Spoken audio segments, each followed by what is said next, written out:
Now, just one day after devolution, Cabinet Secretary Waiguru stepped aside to allow for investigations into graft claims in her ministry, Court Leader Raila Odinga is asking Football Kenya Federation Chairman Sam Nyamweya and Sports Cabinet Secretary Hassan Wario to follow suit.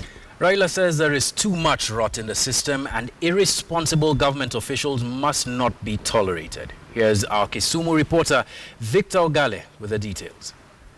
I've been advised by my doctor, who's sitting next to me, to take time off, to recover, and to undertake much lighter duties for some time. A day after Waiguru stepped aside from a devolution planning docket, Court Leader Raila Odinga is warning the government that this is not the end of the battle against corruption. Those who have been charged with the responsibilities are not doing their work, and they should be shown the door, starting with Mr. Nyamweya and his team, and then the officials at the ministry.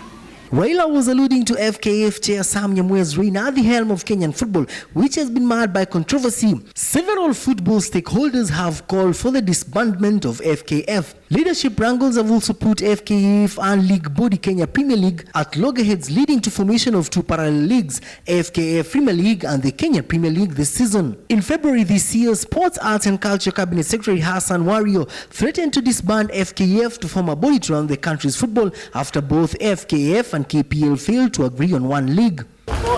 Dwelling on the issues of corruption in Kenya, Raila is further questioning the validity of President Uhuru Kenyatta's skeleton cabinet after he suspended 4 cabinet secretaries over 8 months ago. Cabinet secretaries Felix Koski, Charity Ngilu, Davis Chichiri and Kazungu Kambi also step aside to facilitate for investigations after they were implicated in graft in their ministries. The former PM said the country should not continue to operate with one cabinet secretary running 2 or more ministries. If they're not guilty, why then don't they report back? If they are guilty, or if he thinks that they suspect that they're guilty, then he should fire them and appoint new ones. Okay? President. But not just make it an endless game, or just try to rob Peter to pay Paul. Let there be genuine reasons for these people to be removed, and if they deserve to be removed, let them be removed. If not, reinstate them, let them report back to duty. He further called for the outcome of the investigations of the 4 suspended cabinet secretaries. Raila did not spare the Ethics and Anti-Corruption Commission. The commission had been given 60 days to complete investigations against the CSs.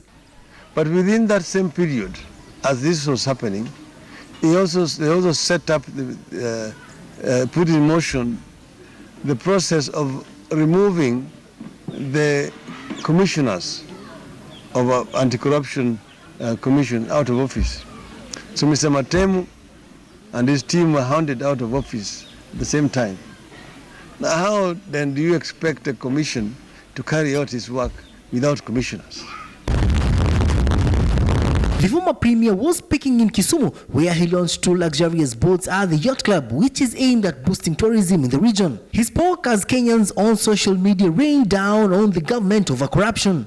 Transparency International ranked Kenya at position 145 out of 174 countries in its 2014 Corruption Perception Index. The former premier has said that Waiguru's action was long overdue and that him and his colleagues will not relent in their fight against corruption in this country.